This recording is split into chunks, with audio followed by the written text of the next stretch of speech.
Fala, meus amigos, sejam muito bem-vindos ao canal Eu Evoluo Sempre, o canal que te desafia a ser uma pessoa melhor todos os dias.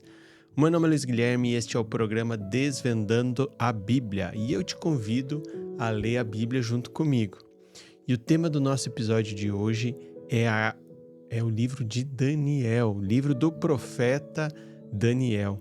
Mas antes de falar do livro do profeta Daniel, eu gostaria de lembrar a grande lição que nós tivemos no episódio da semana passada, que foi a carta aos Hebreus.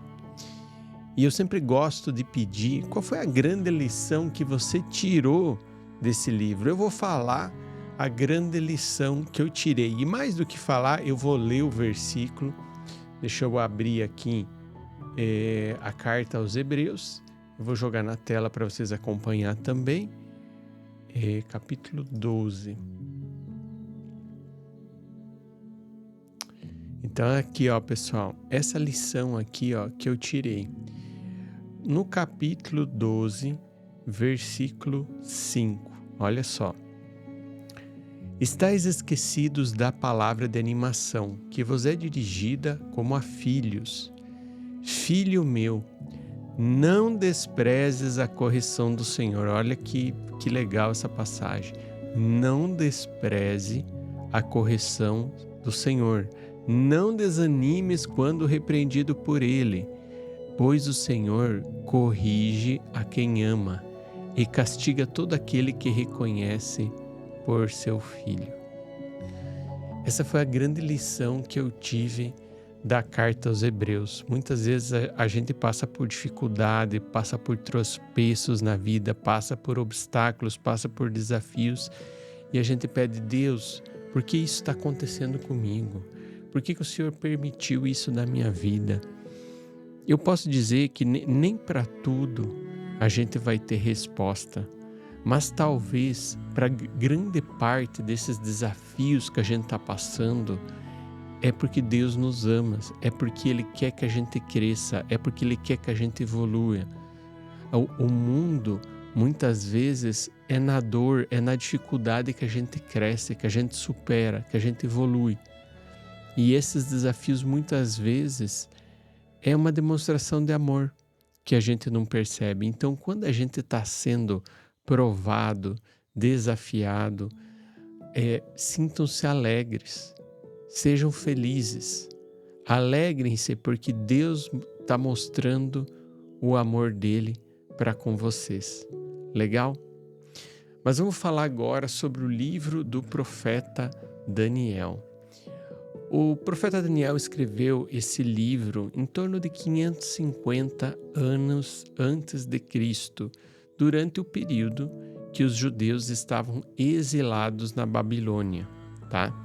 Daniel, ele era descendente da realeza e o livro dele, ele conta várias histórias sobre eles e os amigos, como que eles lidaram com situações de dificuldade. Ele conta visões que ele tem sobre o mundo, sobre o futuro do reino de Israel, sobre o futuro do mundo. Então, o livro de Israel, o livro de Daniel, em suma, é isso, tá? É Daniel contando as histórias da vida dele, dos amigos dele, das visões que ele teve. Eu destaco dois grandes aprendizados no livro de Daniel. O primeiro é a fé e a coragem nos momentos difíceis. A gente vai ver passagens em que foi preciso muita fé para superar dificuldades e essas passagens de Daniel podem nos inspirar. E a segundo grande aprendizado é sobre as previsões de Daniel. Nós também vamos passar por isso. Daniel ele é considerado o primeiro profeta apocalíptico, o primeiro profeta que começa a desenhar como que vai ser o mundo no fim dos tempos. Legal? Então vamos lá, pessoal. Eu separei algumas lições do livro de Daniel e que eu gostaria de compartilhar com vocês. E a primeira lição que eu gostaria de compartilhar é sobre ter confiança em Deus nas adversidades, tá? Eu vou ler o capítulo 3, versículo 12. Deixa eu abrir aqui, eu já vou jogar na tela também, para vocês acompanhar o livro de Daniel, capítulo 3, versículo 12 a 30, que é uma história muito boa, é fantástica essa história. Olha só, essa história, ela conta como os amigos de Daniel não adoraram a estátua do rei Nabucodonosor na época e eles são lançados na fornalha.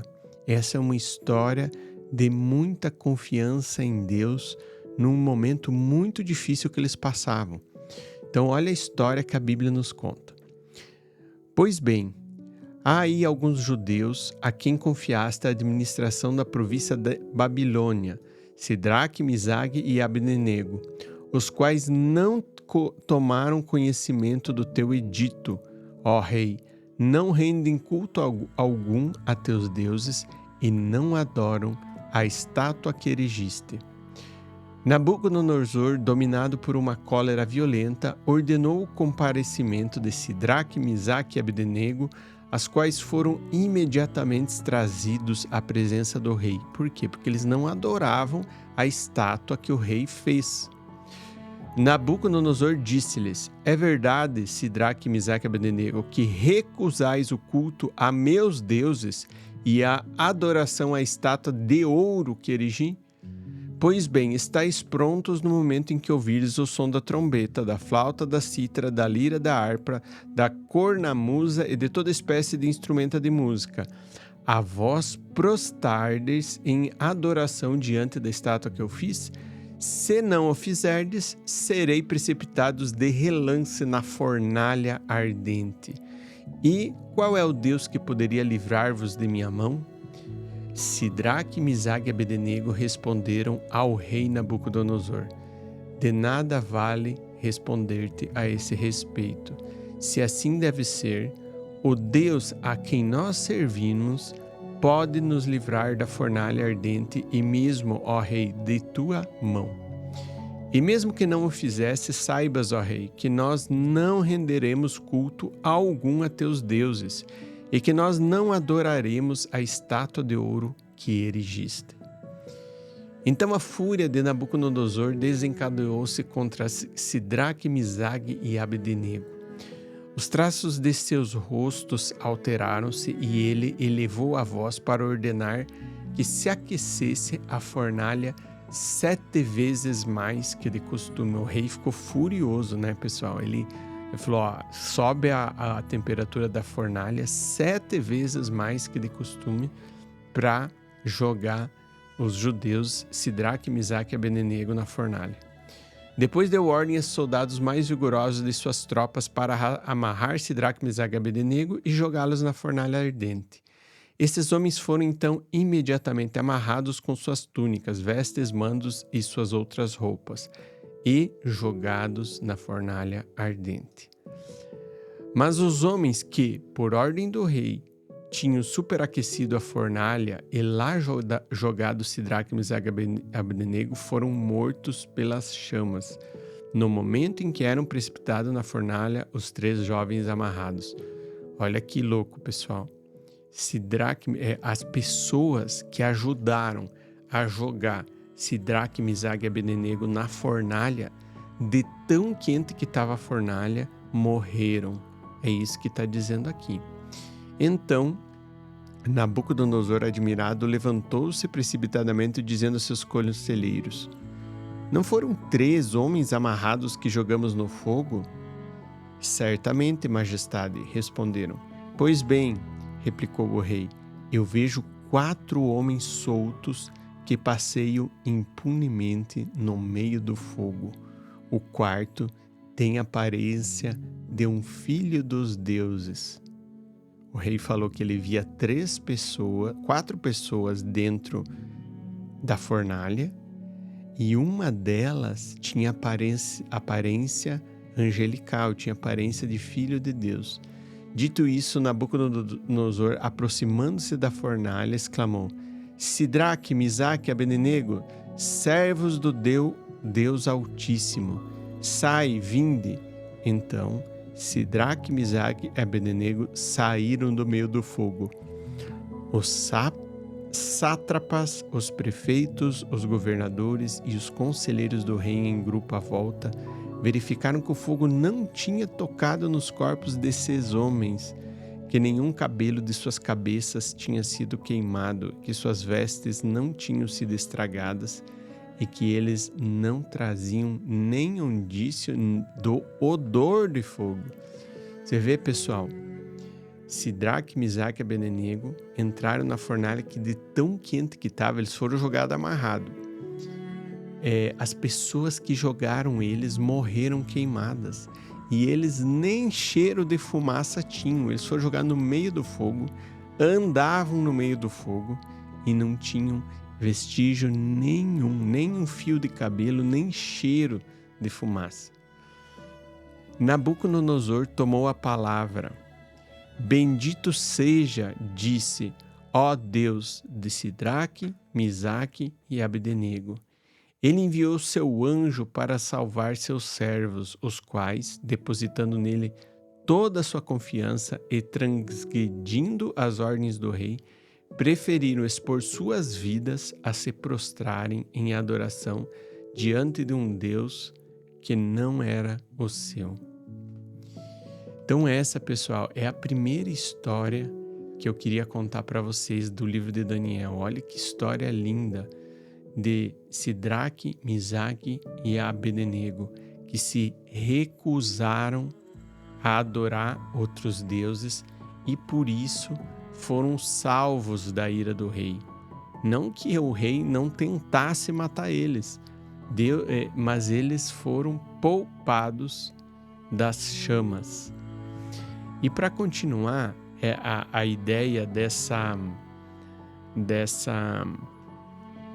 lição de confiança em Deus que a gente deve ter nas adversidades, eu vou ler outra passagem, que é a de Daniel na cova dos leões. Como que se deu isso?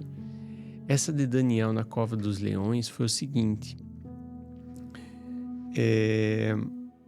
Deixa eu achar aqui, peraí. Daniel 6. O que aconteceu, pessoal? Existiam muitos ministros do rei que viam o poder de Daniel e queriam aprontar para ele. Então, ele, sabendo que Daniel era uma pessoa devota, muito devota a Deus e que orava com frequência, fez o rei, sem perceber, porque o rei foi manipulado para editar um decreto proibindo orações que não fossem para os deuses de Nabucodonosor. E Daniel, obviamente, ele já tinha um Deus, o Deus do Altíssimo, o nosso Deus, e ele se recusava. Então, foi uma trapaça dos ministros do rei, porque o rei gostava de Daniel. Era talvez até um pouco de ciúme, né? Então, eu vou fazer a leitura agora dessa passagem do que aconteceu sobre a história de Daniel na cova dos leões. Então, olha só. Então, ministros e sátrapas vieram tumultuosamente procurar o rei e lhe disseram: Rei Dário, longa vida ao rei.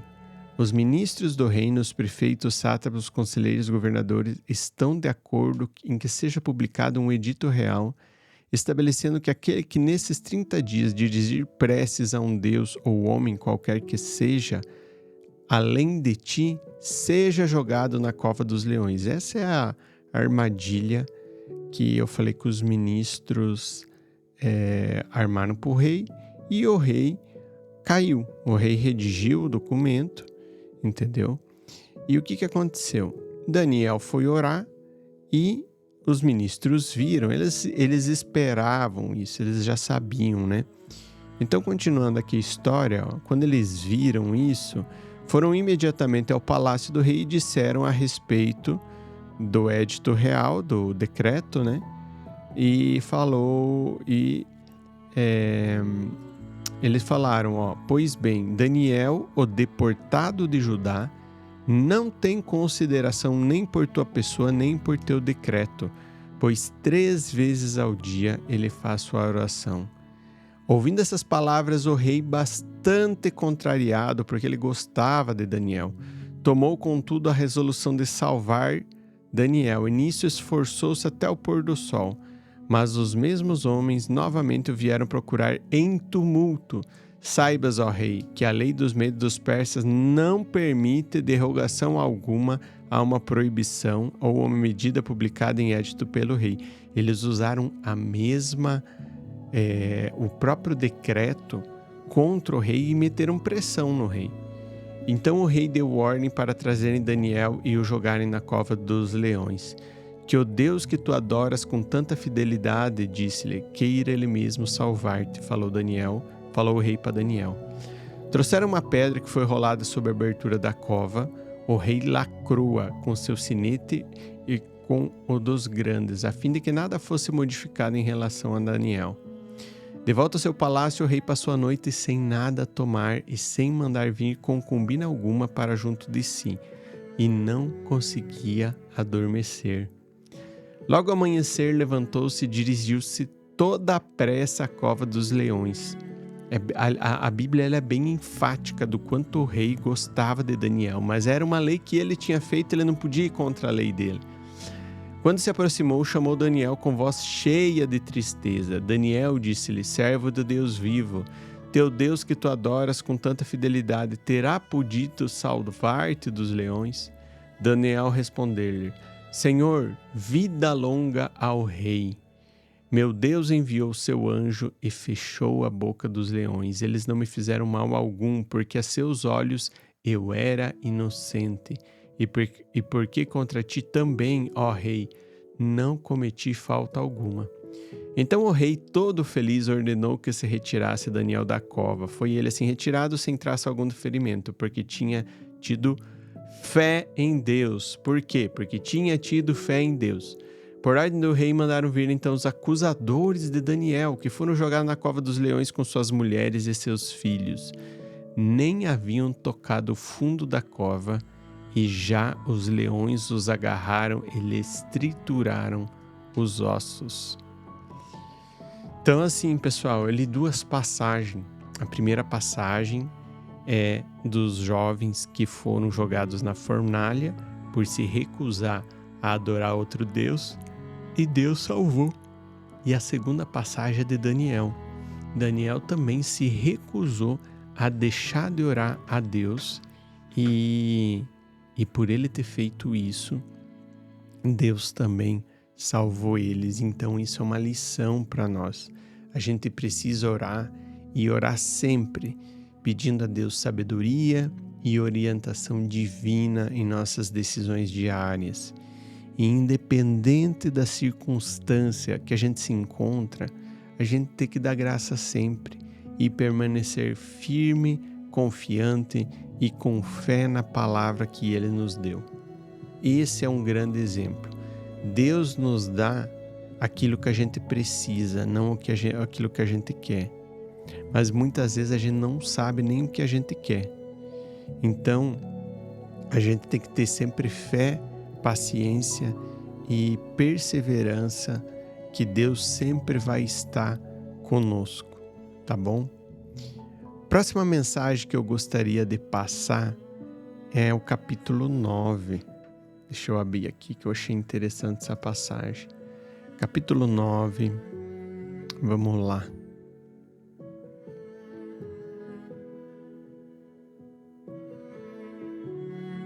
Acho que eu falei errado, pessoal, é o capítulo 2, tá?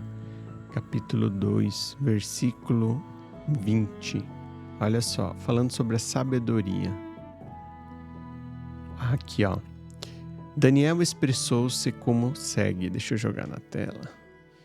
Bendito seja o nome de Deus da eternidade em eternidade, porque a Ele pertence a sabedoria e o poder. É Ele quem faz mudar os tempos e as circunstâncias. É Ele quem depõe os reis e os enaltece. É Ele quem dá sabedoria aos sábios e o talentos aos inteligentes. É Ele quem revela os profundos secretos mistérios, quem conhece o que está mergulhado nas trevas, junto ao qual habita a luz. Essa passagem é muito legal, é muito interessante porque ela fala sobre a sabedoria. Da onde vem a sabedoria? A sabedoria sempre vem de Deus. A sabedoria sempre está a teu alcance desde que Deus te permita acessar. Deus é a sabedoria, pois Deus fez tudo o que existe. Deus fez o céu, Deus fez a terra e Deus fez todos os problemas que a gente tem e que passamos. Então, assim, a sabedoria, a busca da sabedoria para o teu dia a dia, para a tua vida, tem que vir de Deus e você tem que pedir a Ele. Jesus nos ensinou, pede e lhe será dado. A gente tem que pedir. Se a gente quer sabedoria, a gente tem que pedir a Ele. Beleza? Falando sobre sabedoria, eu quero falar um pouco sobre humildade em relação a Deus, tá? Mesmo depois de Daniel ter interpretado o sonho, isso eu estou falando sobre o rei Nabucodonosor, de os jovens terem ido para a fogueira. Nabucodonosor não se curvava perante o Deus. Ele se gloriava da grande Babilônia como se ele fosse o grande causador. E Deus advertiu que se ele continuasse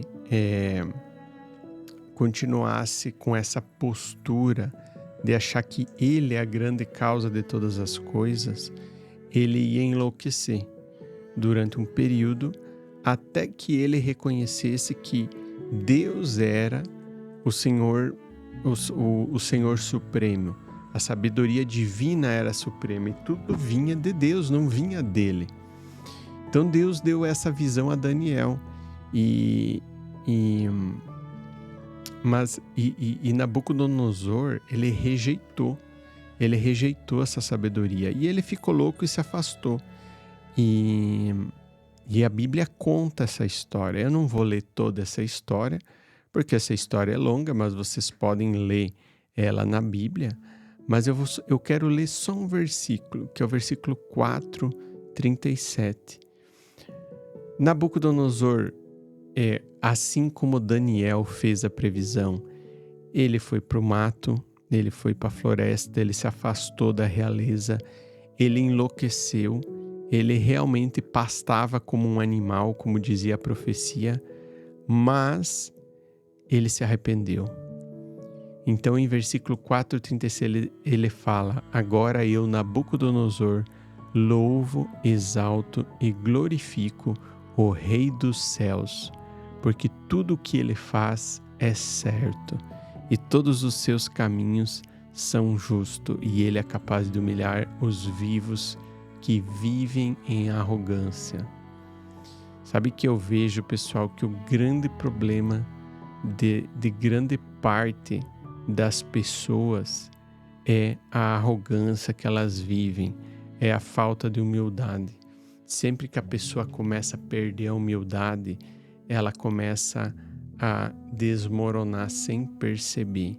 O início da queda de qualquer pessoa é quando ela acha que sabe, quando ela acha que está bem, quando ela acha que cruzou uma linha de chegada, quando ela deixa de se humilhar, de saber que sem Deus ela não é nada, de saber que sem a ajuda das pessoas ela não é nada, que ela acha que vai conquistar as coisas por conta própria. Legal? E falando nisso, apesar de Daniel ter toda essa parte de aviso da necessidade de você se humilhar, de você... ele fez previsões horríveis sobre e difíceis sobre o futuro de Israel e do mundo. Ele também dá esperança em meio a toda essa dificuldade. Então, assim, as visões que Daniel teve no livro, e vocês vão ter oportunidade de ver essas visões, elas apontam para tempos difíceis, tempos de dificuldade. Mas também elas apontam para a vitória de Deus e que haverá o domínio, na verdade já existe, mas o domínio total de Deus sobre todas as coisas. Então, assim, mesmo em tempo de incerteza ou adversidade, a gente nunca pode perder a esperança que vai haver uma solução para os nossos problemas. Então eu vou ler aqui o versículo 7, o capítulo 7, versículo 14. Ele fala assim: Ele recebeu a autoridade, glória e o reino. Todos os povos, nações e homens de todas as línguas o adoraram. Seu domínio é um domínio eterno que não passará, e o seu reino jamais será destruído. Existem muitas interpretações sobre ele recebeu autoridade. Quem que recebeu a autoridade da glória e o reino? Para mim, eu falo para mim, ele está fazendo uma previsão sobre Jesus. Tem outras pessoas que vão fazer outras interpretações, mas eu acredito que ele tá fazendo uma previsão sobre o reino de Jesus, sobre o cristianismo, né? E para mim é muito coerente. Inclusive, no próprio livro de Daniel, eu não vou ler exatamente a passagem aqui, mas ele consegue prever com muita exatidão a data exata do nascimento de Jesus. E isso é 500 anos depois. Na verdade, não é que ele consegue prever. Deus dá essa visão a ele, né? Deus deu a visão a Daniel do que seria a vinda do Messias e o futuro. Legal? Bom, pessoal, então é isso. Eu apresentei um contexto geral do que seria o livro de Daniel, algumas histórias principais dele e dos seus amigos na fornalha, dele na cova dos leões, alguns versículos que eu achei interessante. E eu espero que vocês tenham gostado. Eu achei esse livro muito legal, mas o verdadeiro desfrute do livro é quando você lê. E eu convido vocês a lerem e também a refletirem, retirarem ensinamentos, retirarem lições e compartilhar essas lições. Essas lições, elas não são para ficar com a gente. Essas lições, elas são para ser compartilhadas, para que mais pessoas possam ser alcançadas, mais pessoas possam refletir sobre as lições que o livro de Daniel faz e que mais pessoas sejam alcançadas com essa graça que é a palavra de Deus que ele nos deixou. Legal? Meu muito obrigado a todos e tenham todos uma excelente semana. E até o próximo episódio de Desvendando a Bíblia.